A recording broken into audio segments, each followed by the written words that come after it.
Hi, everyone. Welcome back to the Climate Talks podcast. The climate is talking, if you're listening. I'm Sam Orndorff. I'm a geography PhD candidate here at San Diego State University, and I'm coming to you once again from the Digital Humanities Center in our Love Library in the basement.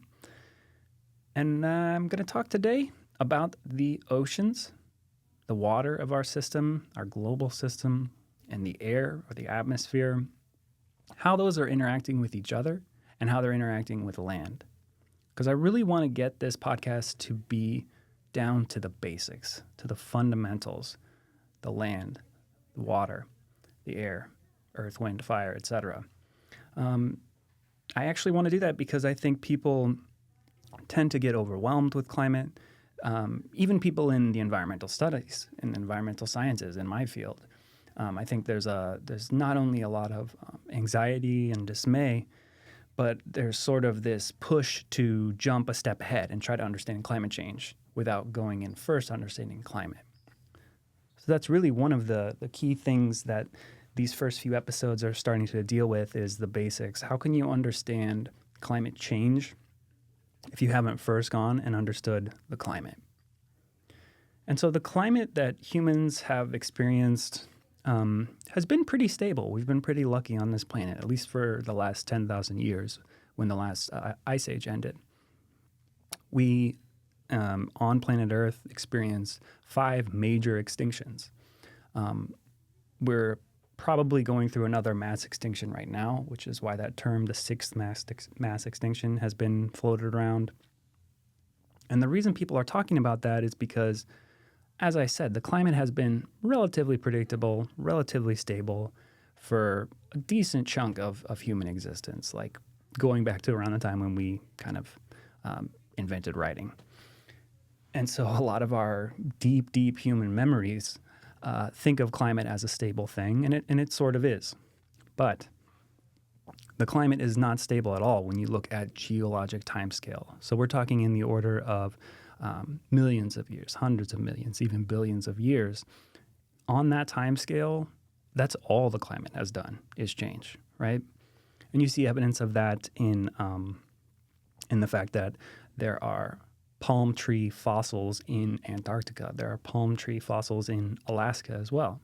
So not only do you have plate tectonics shifting where the land masses are, crunching them together, creating mountain chains, etc., you also have these dramatic changes in the amount of CO2 in the atmosphere, dramatic changes in the ocean's temperature and the pH of the ocean and the acidification of the ocean over geologic time. That really kind of helped to put in perspective why the situation right now is quite alarming. And that is because these mass extinction events, such as the one 66 million years ago, the KT extinction, when that huge asteroid hit the Yucatan Peninsula and killed off almost all the dinosaurs, and then further back, the Permian extinction, a couple 200 million years ago, the conditions for life on Earth were so dramatic there. They were so radically different that once the oceans start to acidify, the ocean temperatures rise, the overall level of carbon dioxide in the atmosphere starts to rise, it's starting to look more and more like those different periods of Earth's geologic history, of Earth's history, where life was so different. The life forms that were able to survive were really extreme. They were adapted to those just radically different conditions. And we're getting closer and closer to those conditions. So that's why I think it's important to not only talk about the basics of how the land is interacting with the ocean, how the ocean is interacting with the land and with the air, but also kind of keep it in perspective that, we have evidence for understanding why what we're going through now is so different, why it's so alarming. And we also have to keep it in perspective too. And there's actually evidence that I've seen recently, especially in the last couple of years, that it's kind of human nature to maybe be attracted to the dark side, or you can kind of give in to the fact that it is alarming. There's a lot of talk about the fact that it's a climate crisis. But there's evidence that shows that people actually feel better when they talk about it. Because when you don't talk about it, when you feel like you're alone, you tend to not really take any action. And so as we go on in this series, in this podcast series, we're going to be building on those previous topics. We're going to be exploring the basic functioning of how Earth's climate works, how the climate is interacting with the ocean, how the ocean is actually doing a lot of work in climate and preventing climate change. But as we go on, we're going to give you more and more ideas about what sort of actions you can take if you're just one person. And I think individual action is actually incredibly useful, even though it's a systemic issue and it deals a lot with structural overhauls that need to happen. But I'm getting ahead of myself. I'll discuss those towards the end of this episode. So let's talk right now about the ocean and the water cycle, how that interacts with the land and what we discussed last week. And then how does the air above that really sort of act as a bridge between what's going on in the water and what's going on in the land. So a good way to think about the planet is to look at a globe. Globes are great because there's a good microcosm of the planet. The planet is round. If you're looking at a map, that's a flat surface, right? So it's not exactly depicting, not giving you a sense of the depth and the dimension that's there if you look at a globe. So pretend you have a globe. If you have a globe, pick it up. If you have two hands, you'll be holding the globe on either side and just look at the ocean. Look at the Pacific Ocean. So you'll have your hands on either side of it. If you're holding that globe, looking at the Pacific Ocean, it's huge. It's huge. It takes up like most of what you would see. There's a handful of islands down there, but kind of gives you a sense of the scale of how much of our planet is ocean. There's a famous quote like, why do we call it, I think it's Arthur C. Clarke, he said, why do we call it the planet Earth? Earth refers to the land, and there's mostly ocean out there. So that's what I want to think about right now is the fact that 71% of the planet is water. And that water, because it's covering so much space, has a huge role in the climate, okay? A good way to think about it is what we talked about last week, which is the heat capacity of water compared to the heat capacity of land. So there was a fun lab experiment I used to teach back when I taught the 101 lab, and I think it was my favorite lesson. I think a lot of students liked it too, where we would take some soil and we would take a little container of water, put a heat lamp over each, and just look at how different they acted. So the heat lamp over the soil, you turn it on, the soil gets hot right away. You turn the heat lamp off, the soil cools off right away. Now the water, you turn the heat lamp on, it slowly rises in temperature, that water. And then you turn the heat lamp off, that water slowly cools off. It's a super cool experiment. You can do it yourself. And that is sort of an analog or like a representation of the differential heat capacity of water versus land and ocean versus water. So all that is to say that the oceans have a massive role in absorbing a lot of the heat in the atmosphere, and they do that. They've always done that. So what's happening right now is that the oceans take in anywhere from like 60 to 80% of the excess heat that's in the atmosphere. And they do that, again, because of that high heat capacity of water, they do that very, very slowly. And I got different numbers. I looked it up like 3 or 4 times. I got 3 or 4 different numbers.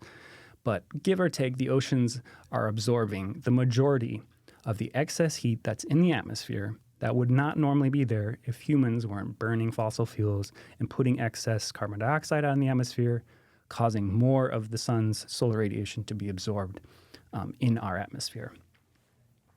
So that's a big part here in how oceans are interacting with the atmosphere. But you also have to think about the fact that the oceans not only are vast, they are the majority of the planet, they are absorbing the majority of the planet's excess heat or global warming. They also themselves are very different. So there's the land masses in the northern hemisphere, and there's less land masses in the southern hemisphere. So most of the oceans are free to move around in the southern hemisphere, where there's less landmass and more ocean. But there's also a lot of ocean layers. So the ocean is absorbing a lot of heat, but it's also redistributing that heat, just like the air is. So we'll talk about how the air redistributes heat in just a second. But for right now, think about the fact that the ocean has different layers, like a water column. Whether it's a lake or an ocean, that top layer is interacting with the air above it, with the wind, and some of it's evaporating. And then that's getting a lot of heat, and it's evaporating because of that heat, because of that sunlight. But as you go further and further down, you get less and less and less. So like around, 600 or 700 meters deep, you don't get any sunlight that penetrates that water column, and you see those really cool species of fish that are completely adapted to have zero sunlight whatsoever in their entire life cycle. And so on the grand scheme, when you have the oceans absorbing that massive amounts of heat, you also have them redistributing that heat in different layers. That's actually causing almost like a conveyor belt of different layers of warm air that's on the surface, and there's also cold air that's upwelling as well. And so right here in San Diego, we have the Pacific Ocean nearby. It's about 10 miles away. What you see there is cold polar water from the North Pole moving south all the way from Alaska to British Columbia to Northern California, et cetera, like the Pacific Northwest. That cold water, it's called the Pacific Current or the California Current, is moving south. And so in its wake, it's also dragging up a lot of phytoplankton. It's causing opportunities for different aquatic animals to come and eat food. And so there's a lot of different, marine animals that are out there adapting and reacting to the different ocean currents. The other thing that the oceans are really good at is redistributing heat, like I said, but they're also really good at acting as a carbon sink. They're absorbing a lot of the carbon through one of the ways is through they literally are a sink, right? The oceans are downhill of everything. All of those animals pooping, all of the dust and sort of pollutants out in the atmosphere will often hit the ocean and just literally sink all the way to the bottom, where that excess carbon will just be stored for a very, very long time. And so they do that. The other thing the oceans do, which you might not realize, is they help us breathe. The oceans are actually the lungs of the atmosphere, the lungs of the planet Earth, just like the Amazon rainforest is the lungs of the Earth. How do they do that? Well, it's basically phytoplankton, these really, really important organisms that are pumping out tons and tons of oxygen. They don't really have the ability to move, but they're getting pushed around by all of the different ocean currents and by the winds. And they're just a huge source of oxygen in the atmosphere. And those do go back to the very origins of life on Earth. And scientists think that life began just in those exact types of very, very simple organisms that were able to put out oxygen just in their normal metabolism. So you have the oceans doing all of these different roles. They're incredibly important in redistributing the heat in the atmosphere, in absorbing the heat in the atmosphere, in providing oxygen. And they do go through these different cycles. There's the El Nino and La Nina, where you see normally, like I said, there's cold water out there in the Pacific. Now, in an El Nino situation, there would actually be warm water out there. And then on the Western Pacific, in places like Indonesia, they're having a totally different experience where they have cold water. And so we'll have, cold water is typically associated with a lack of evaporation, because warm water is more likely to sort of give off that it's going to interact with the atmosphere above it and evaporate more. That evaporation turns into clouds, and this can turn into storms. And so that's one of the ways that the oceans will contribute to weather patterns and to climate. And those El Nino and La Nina, so La Nina would be the opposite, where there's actually warmer water out here on the Americas Pacific coast. Those are all different ways that the the ocean actually contributes just to weather, but also not just to weather, but also to cycles within that in the broader climate system. Kind of in the way that it's redistributing heat. So that's one thing we should think about. So the ocean is redistributing heat, it's absorbing a lot of heat, but it does interact with the air above it. So you have these vast expanses of water that are able to take on a lot of energy, but they're also interacting with the air above them. And so there's a 3-cell model. I've actually sat here and tried to describe it, and I ended up just scrapping it because the 3-cell model is such a visual thing. So go ahead and look that up, and I might include that as a picture for the podcast thumbnail. But the 3-cell model is just a way of understanding that the middle of the Earth, like I said previously last week, the middle of the Earth around the equator is getting a lot of solar radiation all year round. What it does with that is it evaporates, right? All of that ocean around the equator just evaporates really quickly. There's tons of clouds in that area, tons of storms moving through all the time. It's a low pressure belt. And then in the 3-cell model, that's called the Hadley cell, that air would move up, go to the sort of top of the layer of the atmosphere that contains weather, which is the troposphere, and then come back down around 30 degrees north as warm, high-pressure air. And so just to remind you, that's where you will see a lot of the Earth's deserts, around 30 degrees north at the end of that Hadley cell, and 30 degrees south, which is a different cell, but it's the same concept. So that conveyor belt of air is redistributing the differences in heat. And also there's the tilt of the Earth on its axis that contributes to seasons. There's the rotating of Earth at the same time that you have all of these different interactions too, where that's giving you the prevailing wind patterns. And those prevailing wind patterns are interacting with the temperature of the water. So all these things really, really interact. And it's important to understand that the oceans play a huge role in providing not just all of those services that I just said, services for lack of a better term, but they also are where about 1 billion people live next to. Tons of people get their food there.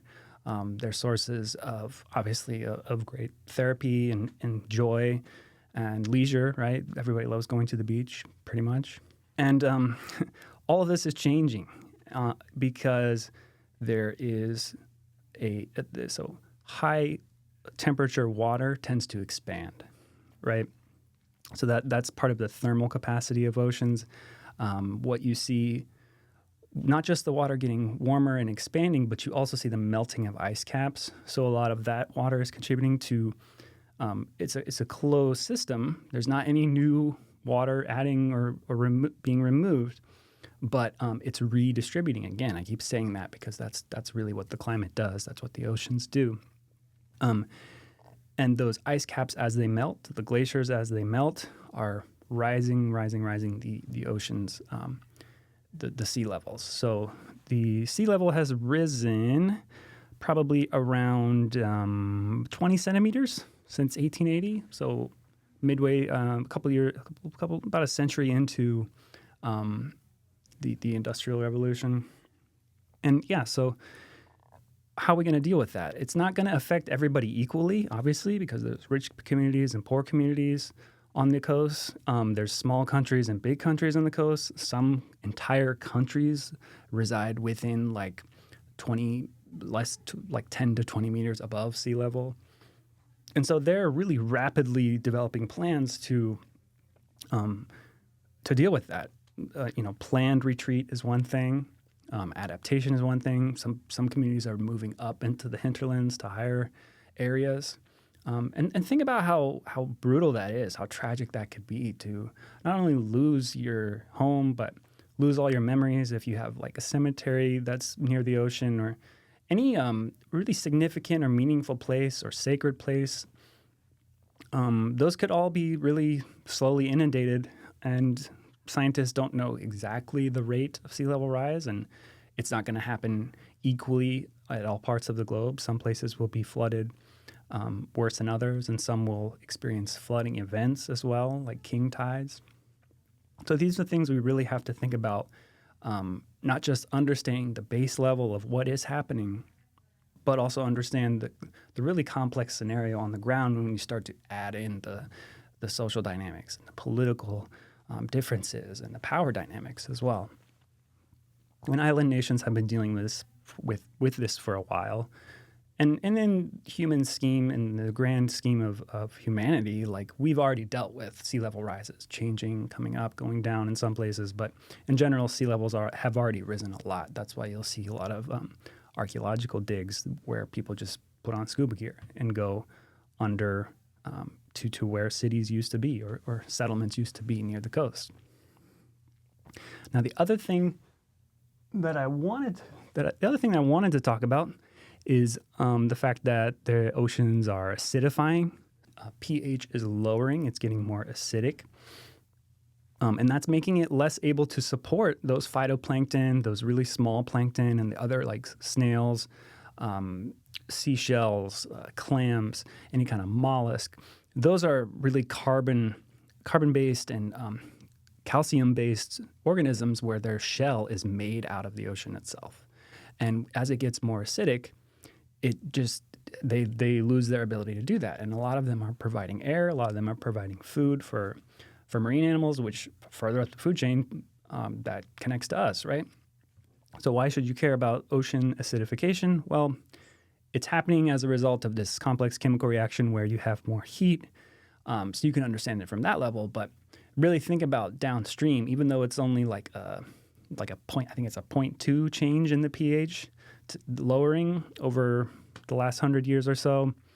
But over the grand scheme, that can really contribute a dramatic change to the biosphere. And then, so that's how the ocean interacts with the climate. Those are some of the major things that are going to be changing the basics as we've known them thus far. And so let's talk a little bit about what I keep saying is this important thing, which is that the burning of fossil fuels is causing climate change. Okay, don't let anybody tell you anything differently.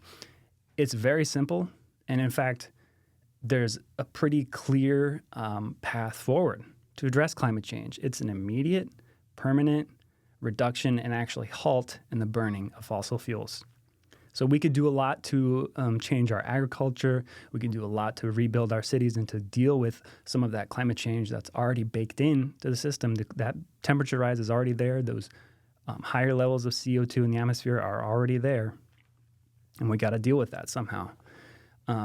But it's not a mystery, right? What we have to do, what humanity has to do is stop driving everywhere, stop eating so much meat, stop burning fossil fuels and leaving lights on when you don't need them, and stop going on so many long-haul flights. All of these things, stop buying things that are produced from really far away and had to be shipped and across an ocean to get to you.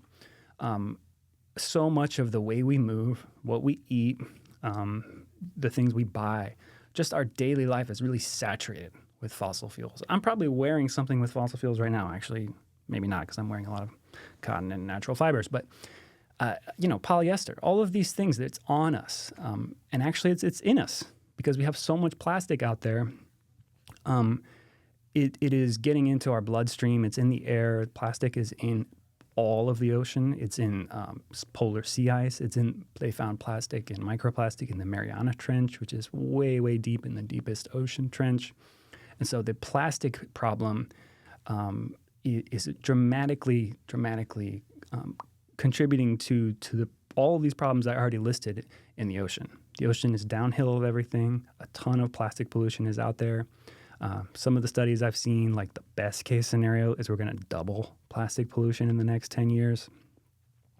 And plastic comes from oil. And plastic is part of the chemical and fossil fuel industries, and it has a lot of power. So there was a meeting, I think, last November where the international community was trying to get some agreements about reducing plastics. And there's some progress. But there's not enough. Just like with the Paris Climate Accords, there's not enough movement. There's not fast enough movement. And there's really a lot of confusion and a lot of intentional confusion, really, because of the power of these fossil fuel industries. But on top of that, you also have to think about the fact that fossil fuel is kind of like a basic, it's a basic fuel.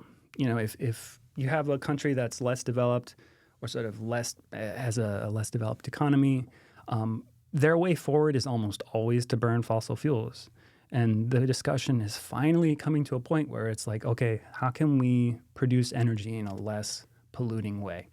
How do we build more solar panels? How do we build more wind turbines and geothermal plants? And those are all great, but they need investment. And that upfront investment and that upfront construction and getting the parts and getting in the workers, that all burns fossil fuel. So once you have those systems running, they're not going to be really contributing too much pollution, or in some cases they won't contribute any at all. But setting them up is really important, and setting them up burns a lot of fossil fuels. It's an industrial system to get those running.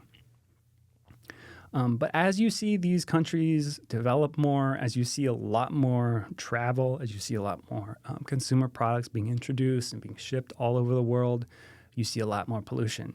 So a shocking fact that I come back to very often is the fact that more than half of CO2 emissions have come in my lifetime since 1990. I was born in the end of 1988.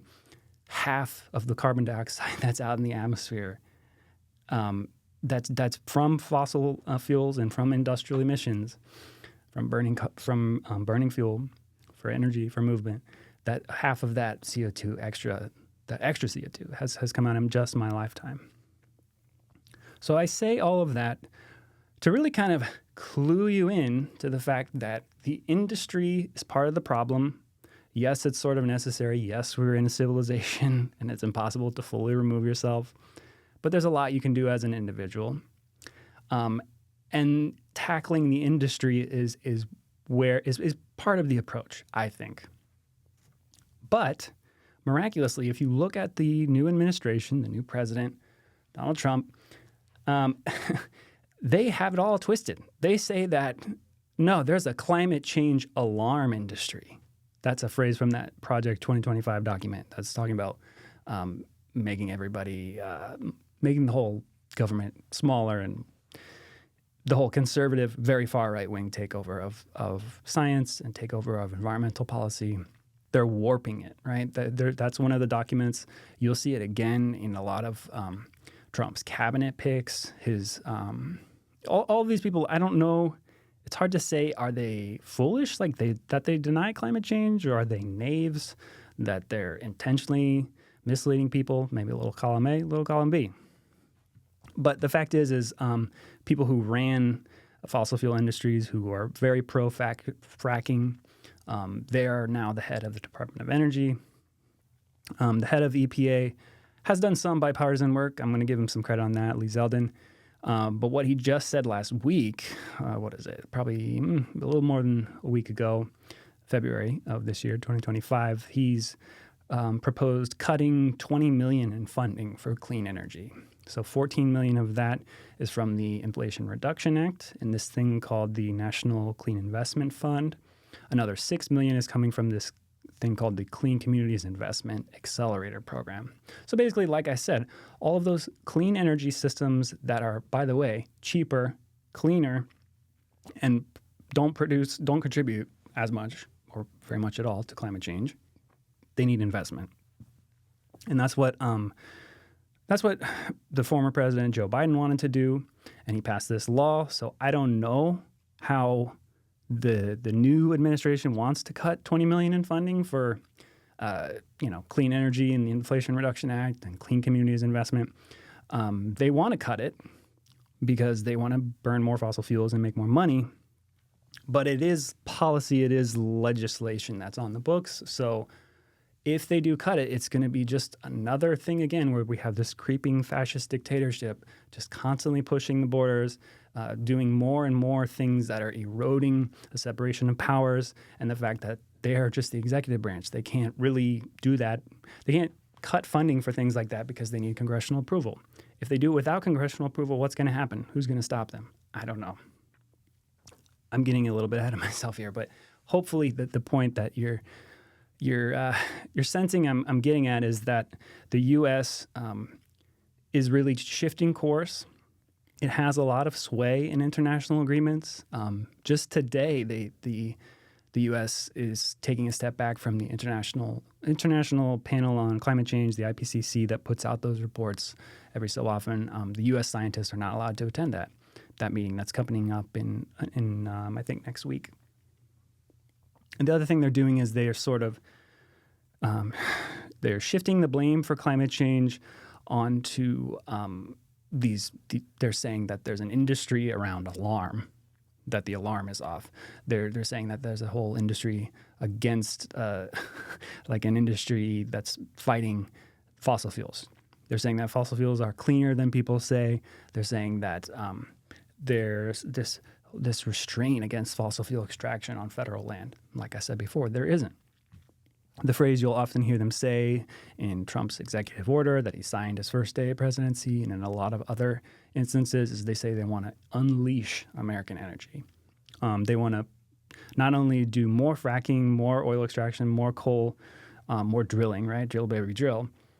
They want to start exporting it as well, which we've been doing, but they keep saying they want to unleash it. And the idea there is like it's being held back somehow by policy. That's not really true. Like this country is constantly investing in fossil fuels in more ways than you can possibly imagine, on more lands than you could possibly imagine. So for them to say that is sort of distortion.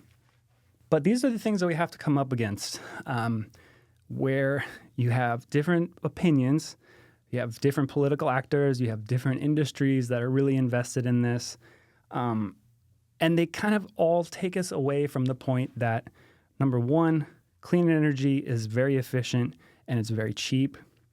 Number two, clean energy is not always clean. We'll be getting into that in this podcast series.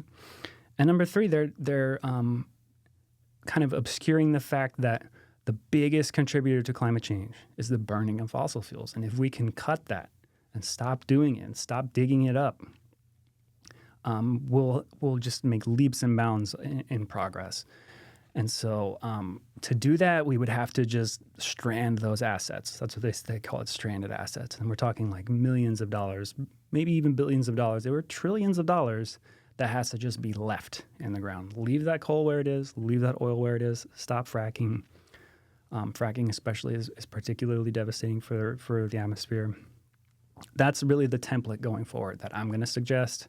And I think we have to keep that as our foundation and understand that burning fossil fuels is the biggest thing that we're doing.